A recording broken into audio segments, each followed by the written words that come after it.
अगर तुम दिन रात उस चीज़ के लिए दुआएं कर रहे हो जो तुम्हारी नज़र में ला हासिल है और तुम्हें लग रहा है कि सब ख़त्म हो गया, तुम्हारी दुआओं को सुना नहीं गया और तुम समझ रहे हो कि अब जवाब नहीं आएगा, तब अल्लाह ताला तुम्हें देख रहा होता है, तुम्हारी दुआओं को सुन रहा होता है। वो रब मुस्कुराता होगा तुम्हें दुआ मांगता देख के कि मेरा बंदा मुझे कितने प्यार से बुला रहा है, कितनी मोहब्बत से दुआएं मांग रहा है। और अगर तुम्हें पता लग जाए ना कि उस ज़ात ने तुम्हारे लिए क्या अजर रखा है, तो तुम्हें किसी चीज़ का गम नहीं होगा। तुम्हें आजमाइश छोटी लगने लगेगी और अल्लाह की मोहब्बत गालिब आ जाएगी। मगर हर चीज़ का एक वक्त अल्लाह ताला ने मुकर्रर कर दिया है, तो तुम भी दुआ करो और बेहतरीन वक्त का इंतज़ार करो और नसीब से नहीं घबराओ, वो तो अल्लाह के हाथ में है जो तुमसे बेइंतहा मोहब्बत करता है। सुनो, अल्लाह तुमसे खुद मुखातिब है। सूरत सजदा में अल्लाह ताला इरशाद फरमाता है कि अल्लाह वो है जिसने आसमान और ज़मीन को और जो कुछ भी उनके दरमियान है सबको 6 दिन में पैदा कर दिया। तो फिर तुम्हें क्यों लगता है कि वो तुम्हारा काम नहीं कर सकता, या तुम ऐसा सोचते हो कि जो मांगा है वो तुम्हें वो चीज़ दे नहीं सकता। उसके ख़जानों में कभी कमी नहीं होती। वो आसमान से लेकर ज़मीन तक हर काम की तदबीर करता है। तुम्हारे नज़दीक जो 1000 बरस का काम है, अल्लाह के लिए वो एक लफ्ज़ कुन की बात है। कायनात जो भी कहे अपना यकीन पुख्ता रखो, क्योंकि यकीन वालों के लिए वो कुरान में फरमाता है कि अगर अल्लाह की मदद तुम्हारे साथ है तो तुम्हें और किसकी मदद की ज़रूरत है। अगर अल्लाह तुम्हें थाम ले तो किसकी इतनी जुर्रत कि तुम्हें गिरा सके।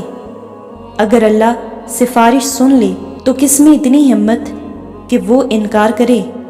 और अगर अल्लाह ही सिफारिश ना सुने तो इन लोगों में से कौन ये ताकत रखता है कि उससे अपनी सिफारिश मनवा ले।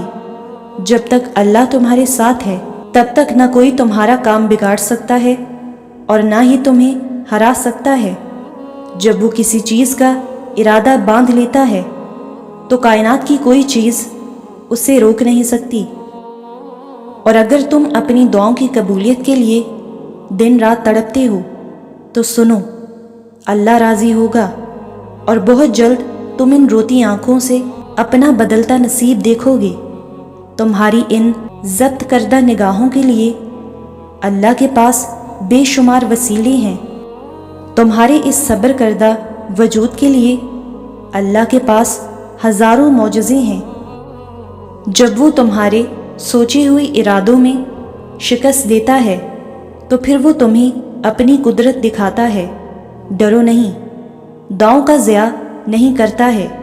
वो तुम्हें अपने रास्ते से चलाकर तुम्हारी मंजिल तक ले जाता है। ये देरी तो उसकी मोहब्बत का निराला सा अंदाज है, जिसकी भाजाए उसकी आवाज़ को वो बार बार सुनना चाहता है। सब्र रखो, एक रास्ता बंद होने के बावजूद उसके पास तुम्हारी दुआएं मुकम्मल करने के अनगिनत तरीके हैं। अगर वहाँ से नहीं जहाँ से तुम्हें उम्मीद थी, तो अब वहाँ से देगा जहाँ से तुम्हें गुमान भी नहीं होगा। वो जल्द ही कुन कहेगा और तुम्हारा बिखरा हुआ वजूद फिर से सिमट जाएगा। और दिल में रहने वाला रब दिल में उतरती दुआएं भी जानता है। वो मिलने के खुद रास्ते दिखाता है, तो ही तो तुम मांगने की तरकीबें सोच लेते हो। वो तुम्हें खुद झोली फैलाना सिखाता है, तो ही तो तुम जान पाते हो कि मौजज़े भी होते हैं। जैसे अल्लाह ने तुम्हारी रहनुमाई करके तुम्हें बताया था कि अल्लाह एक है, वो तन्हा खालिक है, सारी कुदरतें उसके रूबरू सजदाई रेज़ होती हैं। बिल्कुल वैसे ही वो दुआओं की जानिब तुम्हारी रहनुमाई करता है। کہ یہ ذریعہ ہے تم تک وہ سب لانے کا جو تمہارے مقدر میں نہیں۔ وہ کہہ چکا ہے کہ تم چاہ بھی نہیں سکتے جب تک اللہ نہ چاہے، تو پھر مان لو کہ اس نے چاہا ہے ایسا ہونا، تبھی وہ تمہیں یہاں تک لایا ہے۔ اس نے ناممکن کو اب ممکن کرنا ہے، تبھی وہ تمہاری زبان پہ کن کی طلب لایا ہے۔